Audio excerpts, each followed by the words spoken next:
Hi everyone. Welcome to your weekly conversation. My name is Lee Honich. That is Fred Solomon, and we're gonna talk about scripting. Oh my God, Fred! I hate being sick. Oh, oh my God, I hate being sick. But all right, let's go with this right out of the gate. What are we going to talk about today? What is the biggest conversion point out of your mind? The biggest conversion point out of my mind, Yeah. um, like in reference to what? All right. So let's say it's just conversion, right? So you got to convert, you get a new lead. What, uh, T. Miller? uh, it's funny watching people trying to tell me how to stop the hiccups. Um, what's the biggest conversion point to you? Like if somebody walked up to you and you were having hot dogs, right? What's the biggest conversion point? Like when you say conversion, like turning him from a lead into business, Yeah. like a random person off the street, Yes. or Yes. doing the monster, A or 100% random person off the street. you know, um, there's one that comes to mind. I was in an Italian restaurant that I always go and eat at right by my office in Newport. But I think it's in Costa Mesa. My office is in Newport Beach. And the guy comes up to me after I got off the phone. I was talking to another client on the phone about doing a loan. And he comes up to me and says, "Hey, do you do mortgages?" And I said, "Yes." And I said, "Was I that loud that you heard my entire conversation?" And he goes, "No, no, you were just, I was just snooping and I overheard what you were talking about. And I was interested in your no points, no fee, no closing cost loans because I haven't heard of that before." And that's how the conversation started. And he ended up doing a loan with me. And then, we ended up doing many refinances after that loan. So that's one that I can remember. Another one, playing golf. You have like a captive audience, Yeah. for 4.5 hours. And Yeah. the conversation always comes up. What do you do? What do you do? So that's another way. I have one client, his daughter was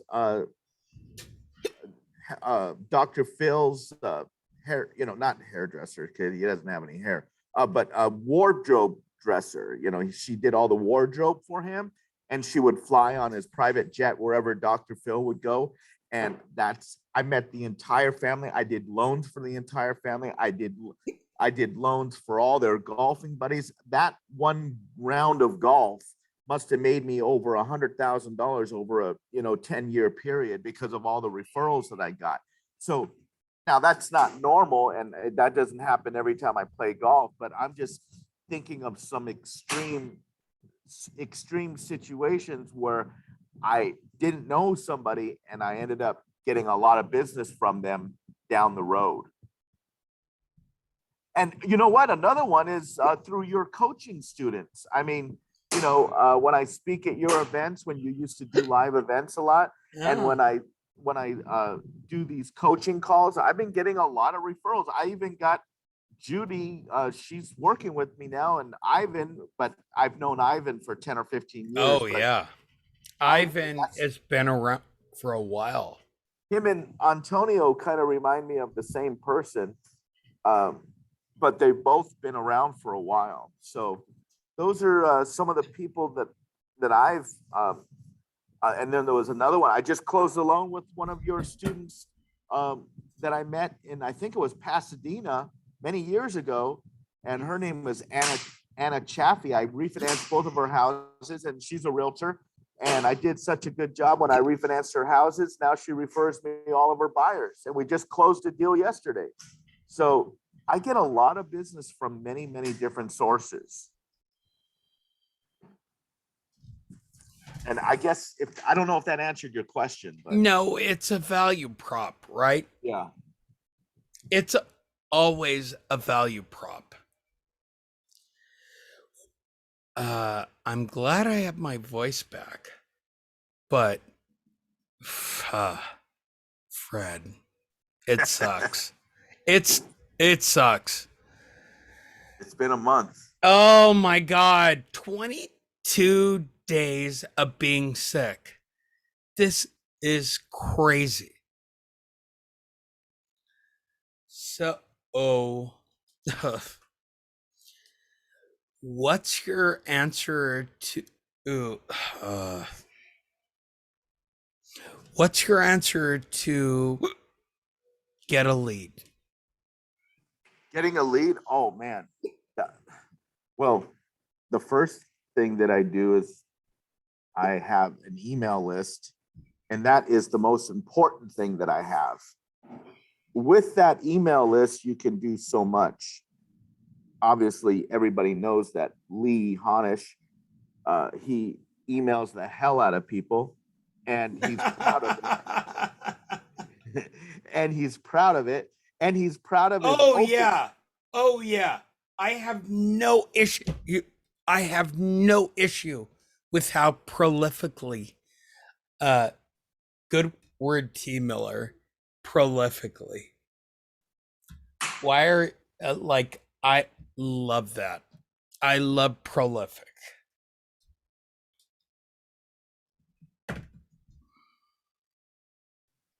So, so you're proud of your open rate. And yesterday you asked me, "Hey, Fred, what's your open rate?" I'm like, I don't know. And I'm like, and everybody's like saying, "Well, you might want to know what that number is." Yeah, Yeah, the way I actually, the analyze, open rate as compared to click rate is crazy. So all of you, so there is a click rate to open rate,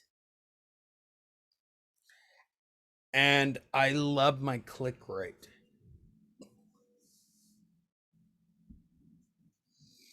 well, um, so email is number one. Sending out emails with great content, good to great content, and I can definitely help you with what content you're putting out there. We talk about the content almost every day, so there's no surprise what we put out there with red, with Lee and his red videos and what he's talking about there, and now who you're sending it out to, and then the other aspect of that content marketing is where else can you reach people. And with me personally, I use Facebook organically, and I also use it as a target market audience where I upload my email database to my Facebook business page, and then that allows me to match up everybody that has a Facebook profile associated with the email address that I have on file for them. And currently my numbers are 17,700 email addresses, and I have about 10,500 profile matches with the email addresses that I have. And then I send out my Hawaii offer. I send out my fix up the house before you sell it offer, which, the 50/50 profit participation program that I offer. And then I also, from time to time, just put out the current rates. And I do that, I don't know, 2 or 3 times a year, maybe at the most. I don't do it too much so I can have a normal life and keep up with the amount of business that comes in. But now that business has slowed way down, I put up a post yesterday, by the way, and believe it or not, I got a lot of response from it. I got 3 leads out of it. And believe it or not, Robert Fragoso was one of those leads, and he has 6 or 7 houses that he's rehabbing right now, and they're Yeah. all above $1 million. And he's like, Fred, I saw your post about, the current rates for jumbo loans being in the low fours, and I want to talk to you about that. So, I've been getting a lot of people calling me, and I'm just thankful.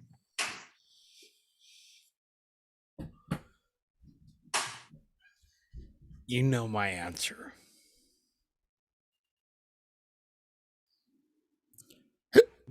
The last thing that I do is right now we're calling back our previous clients and letting them know that the inventory is low. And Ivan's doing that. Judy has been doing that. I have another girl, Alicia, that's doing that, and another girl, Lorraine, that's doing that. So I have 4 people that are calling back my previous clients and telling them, hey, inventory is low. It's a great time to sell. The market's shifting. Before inventory increases, you might want to consider selling your property. If you haven't, if that thought has crossed your mind, now might be a reason to accelerate that thinking and step on the gas pedal a little bit and consider listing your home for sale sooner rather than later, because the more inventory that gets on the market, the longer it's going to take to sell your home, with sales being down 20% in most Southern California areas. I agree. So those are my 3 marketing techniques, and I have spent millions of dollars to figure that out over the last wait. 20 years. So you do. I love my cell phone blowing up, but you do literal. Jeez. You do YouTube, right? I do not do YouTube. No, you do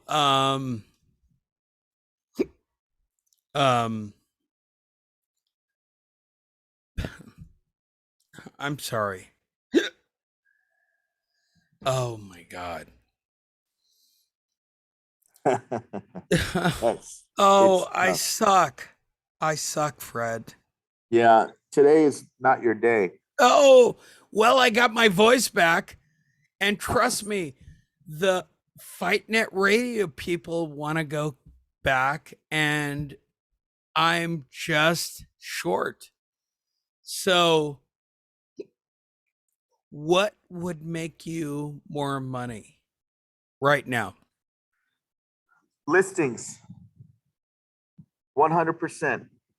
Listings and purchase loans. And that's what I've been marketing for, those 2 things. Purchase loans, and it's easier to get your buyer's purchase loans accepted now. And I have some really good techniques that I've been using. I've stolen a couple of Steve Hawks ideas. When submitting offers, we tell people, make sure you let the seller know and the owner know that we are not a hedge fund. We are not a fix and flip investor. We are a family that is going to live in your house. Who would you rather sell to? A hedge fund, a fix and flip investor, or a family that's going to live in your house, if we're all paying the same amount? So what Steve says is, tell us what that hedge fund's investor is offering you. Let me talk to my buyer, and we'll see if my buyer is willing to come up on the price, and stop messing up the real estate market for all those people that are buying these properties and renting them out and causing the rents to go up, because now people can't qualify for mortgages because interest rates went up so much. So when you sell your house to a hedge fund, you're ruining the market for all the other people in your neighborhood that are trying to have a house and trying to qualify and have that's his sales pitch. I agree with it. It's hard, right? Oh my god, the hiccups. Jeez, Um, actually, I hate how I am. I hate. I hate. Um, so, oh, you've got to go full. Oh, you've got to go full, right? You've tell me I'm wrong. Well, right.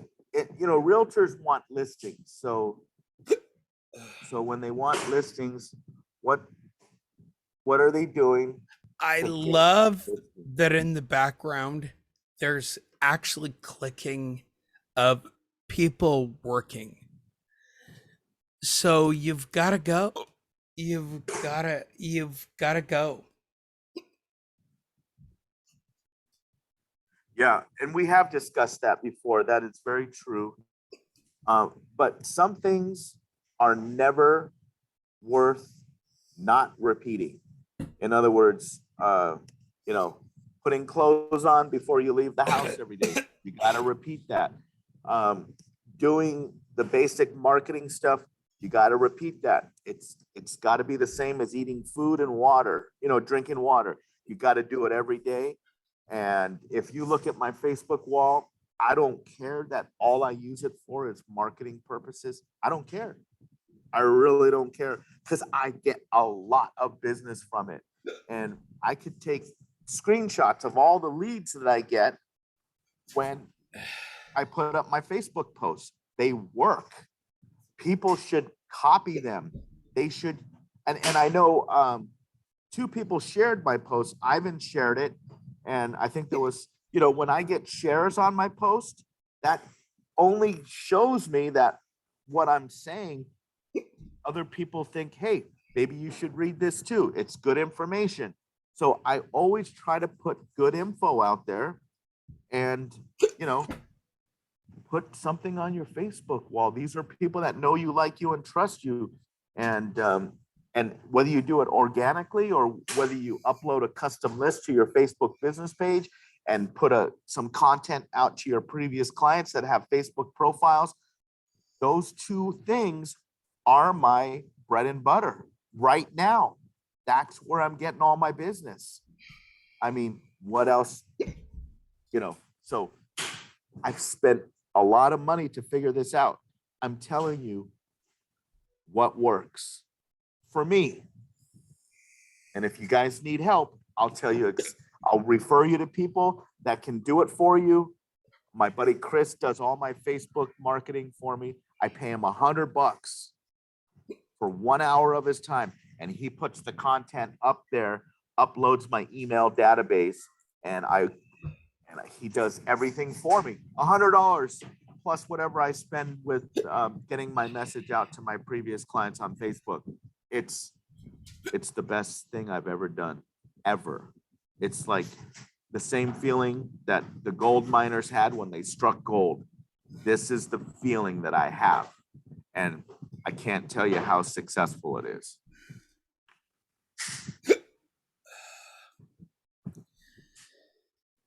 Well, wow.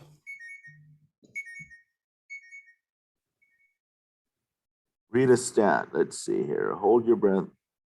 Drink warm water slow. Usually gets rid of hiccups. Oh, it's horrible. It's horrible. Uh, hold your nose and drink water. It's horrible.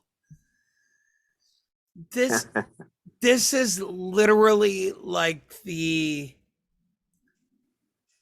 whipped cream on the sundae, Fred. You don't like whipped cream? And no, I don't. No, I don't. I'm actually sad about me. Well, you know what they say, Lee. When you fall down, you got to get back up. And How long? Wait, how long have I been sick in your mind? a month. Right, right. Right. Oh my God. It sucks. Oh, when people, Jade, that's pretty funny. Scare someone's got to scare Lee. I oh, don't know. oh, it sucks, Fred. It sucks. Well, Oh, yeah, I don't know what to say, Lee. I Except don't know. I actually don't know. I actually don't know. It literally sucks.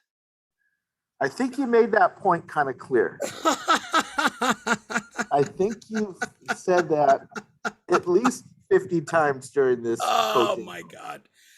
So I want to go, right? I want to go actually add my voice back. How's my voice? You're doing fine. Oh, it's awful. Your bread and butter has been BPOs. I recommend signing up for them. I have a listing. Uh-huh. That's how you've been getting listings. Yeah. I want to get you guys deals. Like, literally, you don't get this. I want to get them deals, Fred.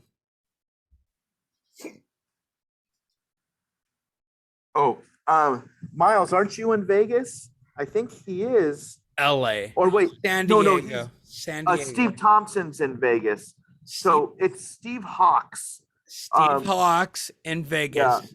yeah, And you should go and friend him because he's got a lot of good videos.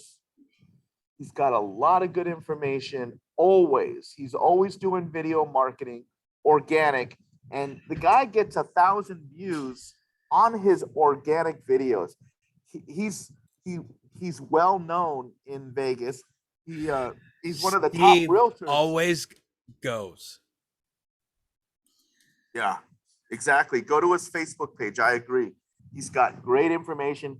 If you scroll down in the last 2 months, he's got some really good information about how to write offers, how his offers are getting accepted, and stuff like that as buyers. Because he was banging his head against the wall, competing against hedge funds and fix and flip investors and all cash buyers. So it makes it tough when you're an all cash buyer versus someone who's not, and they got to go out and get financing. And then what Steve is saying, hey, quit trying to help the seller get the top dollar. Why don't you just say, hey, if the seller and is a hedge fund, and I'm sorry, if the buyer's a hedge fund and there's another buyer who's a family, why don't you sell it to us if we're both offering you the same price? Tell us what the other buyer